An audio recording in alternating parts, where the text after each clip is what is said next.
بسم اللہ الرحمن الرحیم الحمد للہ رب العالمین وصلی اللہ علی محمد وآلہ الطاہرین ولعنۃ اللہ علی اعدائہم اجمعین الی قیام یوم۔ پاکستانیوں کی جو اس وقت کیفیت ہے اور دین کے نام پر جو وہ شدت پسندی کا اظہار کر رہے ہیں، اس شدت میں اضافے کے لیے پاکستان آرمی نے اور پاکستان حکومت نے ڈاکٹر ذاکر نائک کو بلایا۔ اب ایک تو زمانے میں عمران خان کے فالوورز کے احتجاجات چل رہے تھے، اس سے میڈیا کی توجہ ہٹانا مقصود تھا، اور دوسرا جو سلسلہ ہے کہ آرمی والوں نے پہلے دیوبندیوں کو اور اہل حدیث کو استعمال کیا مختلف جگہ، اب دوبارہ وہ اہل حدیث کو پروموٹ کرنا چاہتے ہیں اور اس لیے انہوں نے بلایا ڈاکٹر ذاکر نائک۔ لیکن ڈاکٹر ذاکر نائک کے بارے میں یہی کہا جا سکتا ہے دور کے ڈھول سہانے۔ جب تک ایڈٹ شدہ اور پری پلان ان کے لیکچرز پاکستان میں آ رہے تھے تو ان کا احترام تھا، اب جب وہ پبلک میں آ گئے سامنے تو بالکل ان کی اوقات کھل کے واضح ہو گئی، اور یہ بہت اچھا کام۔ ڈاکٹر ذاکر نائک کے جو علمی اعتبار سے انتہائی کم، حافظے کے اعتبار سے اچھے ہیں، اور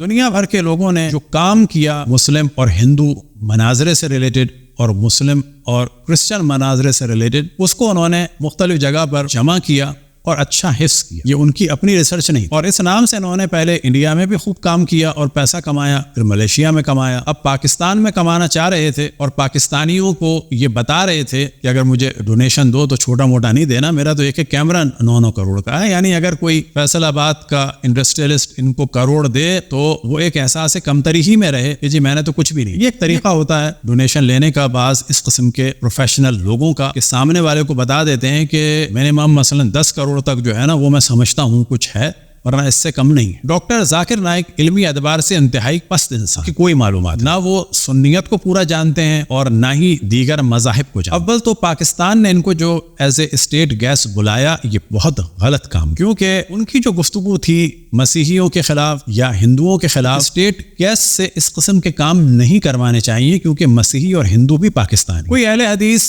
تاجر کہ جو پنجاب میں ہے وہ بلا لیتا تو الگ، ایسے فرد کو نہیں بلانا چاہیے تھا کہ جو اکثریت پاکستان یعنی بریلویوں کے خلاف ہے اور ان کو مشرک اور گمراہ سمجھتا ہے۔ ایسے فرد کو نہیں بلانا چاہیے کہ جو شیعوں کو مشرک اور گمراہ سمجھتا ہے۔ ایسے فرد کو نہیں بلانا چاہیے کہ جو امام حسین کا دشمن ہے اور امام حسین کے قاتل کو رحمت اللہ علیہ کہتا ہے۔ کیا پاکستان کی حکومت اس کا جواب دے سکتی ہے؟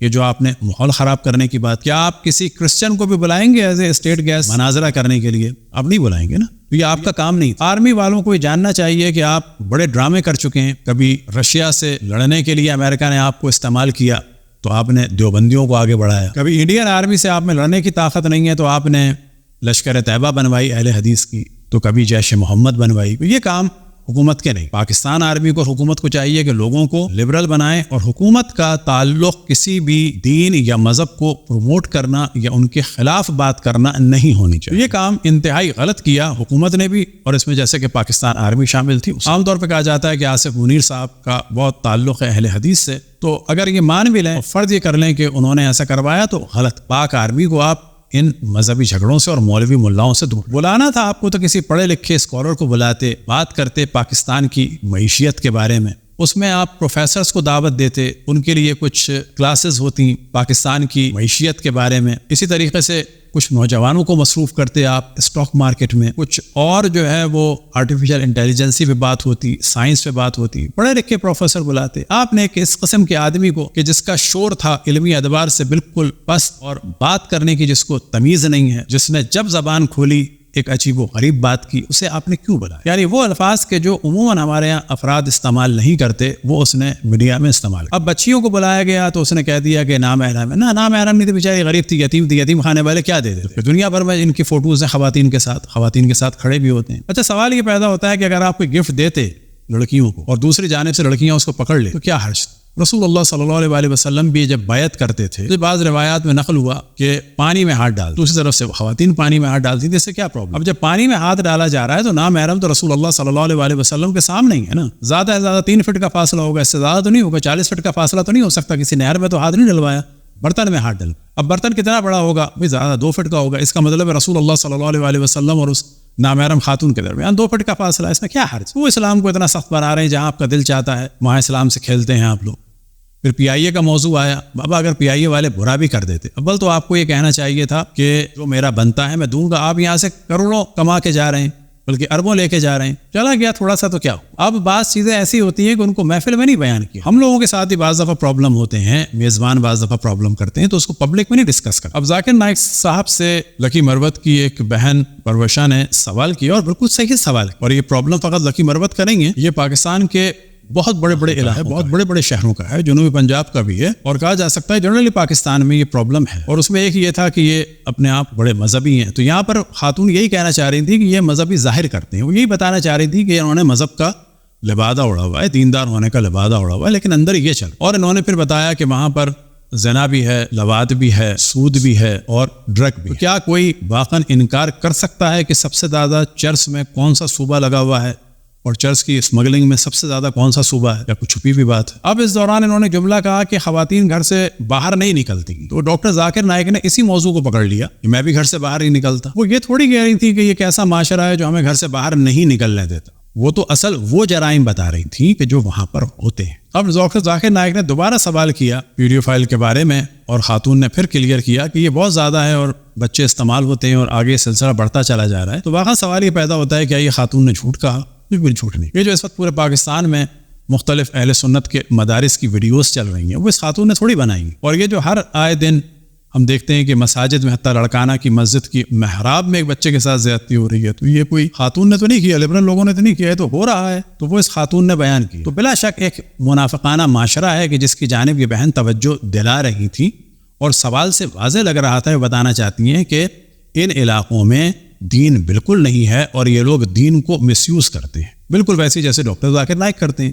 اب ان موصوف کی عقل کا یہ عالم ہے کہ وہ سوال کو سمجھ ہی نہیں. اچھا, سوال کرنے والے کا یہ حق ہوتا ہے کہ اگر سوال کلیئر نہ ہو تو وہ اپنا سوال دوبارہ کلیئر. ان موصوف کا عالم یہ ہے کہ یہ بھولنے ہی نہیں دیتے, اور پھر وہاں سے سخت آواز میں سخت لہجے میں کہہ رہے ہیں میری بہن بس بس. بھائی آپ کو سوال سمجھ میں ہی نہیں. یہ کوئی انڈیا نہیں ہے کہ وہاں پر کوئی پیڑ قسم کا آدمی سوال کر رہا ہے, یہ پاکستان ہے, یہاں پر طرح سے مسلمان آزاد ہیں اور وہ کھل کے سوال کر. اب یہ موصوف دوبارہ جو ہے وہ خاتون کی زبان میں اپنا سوال داخل کر رہے ہیں کہ آپ نے یہ کہا کہ میرا معاشرہ بہت اسلامی ہے اور وہاں پر پیڈیو فائل بھی نہیں. وہ یہ کہنا چاہ رہی ہیں کہ وہاں پر نماز ہے, روزہ ہے, تبلیغ ہے, لیکن یہ بھی ہے. اس خاتون نے نہیں کہا کہ ہمارا معاشرہ واقعاً اسلامی ہے, محض ہے, اور واقعاً رسول اللہ صلی اللہ علیہ وسلم اور قرآن کی اتباع کرنے والا معاشرہ ہے. یہ نہیں کہا خاتون نے, یہی کہا ہے کہ یہ معاشرہ اپنے آپ کو اسلامی ظاہر کرتا ہے, جیسا کہ خود ڈاکٹر ذاکر نائک اپنے آپ کو اسلامی ظاہر کرتے ہیں, یا بہت سارے علماء اہل سنت اپنے آپ کو اسلامی ظاہر کرتے ہیں. اب ذاکر نائک کہتے ہیں یہ ممکن ہی نہیں ہے کہ اسلامی ہو اور وہاں پر اس قسم کے جنسی جرائم بھی ہوں. تو یہ سوال ہوگا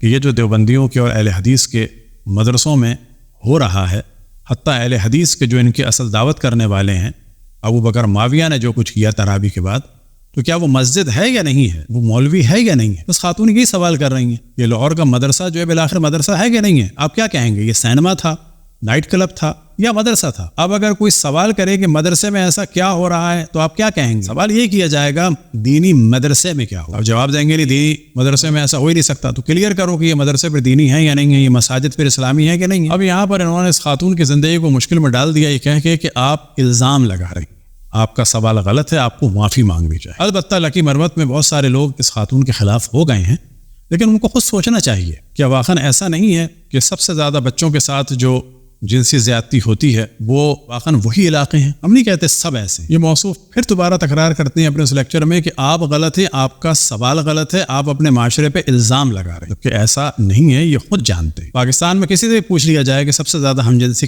پاکستان کے کن علاقوں میں, سب سے زیادہ چرس و ہیروئن کا کاروبار کون لوگ کرتے ہیں, تو کلیئر ہو جائے گا. اور پاکستان کے سب لوگ جانتے ہیں کہ جتنے بھی یہ چرس و ہیروئن کا کام کرنے والے ہیں, یہ سب کے سب وہی لوگ ہیں جو سو کالڈ بڑا اپنے آپ کو مذہبی بھی ظاہر کرتے ہیں, سب داڑھی والے لوگ. تو اس بہن کے جواب میں در حقیقت یہ بالکل پھنس چکے تھے, اور ان کو یہ بھی احساس تھا کہ جو ان کے چاہنے والے ہیں وہ ان سے ناراض نہ ہو جائیں, تو انہوں نے ماننے ہی سے انکار کر دیا, بلکہ اس بہن کی جان کو الٹا خطرے میں ڈال دیا کہ آپ توہین کر رہی ہیں اور آپ معافی مانگیں اور آپ غلط کہہ رہے ہیں. ٹی وی پہ انٹرویو ہوا تو یہ فرماتے ہیں کہ 20 منٹ سے زیادہ اگر کوئی دیکھتا ہے کسی اینکر کو تو اس میں ہلچل نہ ہو, تو اس مسئلے میں تو ہم کچھ نہیں کہیں گے. ممکن ہے کہ ان کی جنسی کیفیت یہی ہو, کیونکہ ہر شخص کی الگ ہو. ہمارے معاشرے میں بھی ممکن ہے ایسے افراد ہوں, خصوصاً مولوی ملا جو بھی ان کی تائید کر رہے ہیں, وہ ممکن ہے ایسے ہی ہوں, کیونکہ جنسی اعتبار سے ہر فرد الگ ہے. تو یہاں پر ہم نہیں کہہ سکتے کہ ڈاکٹر ذاکر نائک غلط کہتے ہیں, ان کی ممکن ہے یہی کیفیت ہوتی ہو اور ان کے ماننے والوں کی بھی ممکن ہے کہ جو ان کی اس بات کو مان رہے ان کی بھی ایسی ہو. ہاں، جن کی ایسی کیفیت نہیں ہوگی ان کو یہ بات غلط لگ رہی ہوگی. تو اس کا جواب تو یہی ہے کہ ہر فرد کی جنسی کیفیت الگ ہے، لیکن کوشش کرنی چاہیے کہ اس کو کنٹرول کیا جائے. اب سوال یہ پیدا ہوتا ہے کہ یہ تو ملیشیا میں رہ رہے ہیں، وہاں تو کھل کے بے پردگی ہے، تو پھر یہ کیا کرتے ہیں؟ اور پھر جو ادھر ادھر دنیا میں جاتے ہیں اور خواتین کو انٹرویو بھی دیتے ہیں، تو ان کا انٹرویو پھر 20 منٹ سے زیادہ ہونا چاہیے یا نہیں ہونا چاہیے؟ اب ان سے پوچھا جائے کہ 10 منٹ کا ہو. اچھا 10 منٹ کی اگر ان کی کیفیت شروع ہو گئی تو پھر تو بڑا مسئلہ ہو جائے گا. تو انہوں نے پاکستان آ کے اپنی شخصیت کو بالکل واضح کر دیا، اور بہت اچھا ہوا کہ یہ پاکستان آئے، اور پاکستان آرمی اور خصوصاً حکومت کی توجہ دلائیں کہ اس قسم کے افراد کو نہ بلائیں، پڑھے لکھے افراد کو بلائیں، ہیومن سائنسز کے بڑے بڑے پروفیسرز کو بلائیں، پاکستان میں یونیورسٹیاں بنائیں، پاکستان کو آگے لے کے جائیں.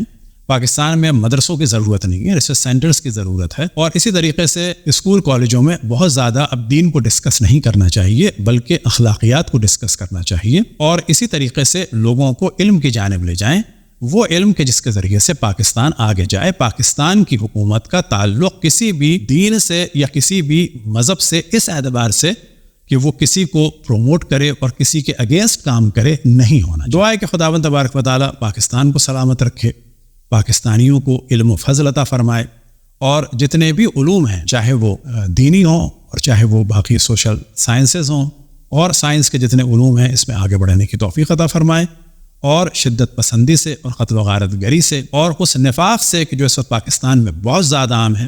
سارے گناہ اس وقت جو یورپ امریکہ میں ہو رہے ہیں وہ اسی پرسنٹیج سے پاکستان میں ہو رہے ہیں، لیکن سب نے ایک لبادہ اڑا ہوا ہے دین کا، اور کبھی توہین رسالت کے نام پر اور کبھی توہین مذہب کے نام پر اپنی شدت دکھا کے یہ ظاہر کرنا چاہتے ہیں کہ ہم لوگ پکے مسلمان ہیں. البتہ یہ کہا جا سکتا ہے کہ پاکستان میں بہت سارے لوگ گناہوں سے بچے ہوئے ہیں، کچھ واقعاً بچے ہوئے ہیں اللہ سبحانہ و تعالیٰ کی اطاعت کرتے ہوئے، لیکن ایک بڑی تعداد ایسی ہے کہ جن کو موقع نہیں ملا ہے.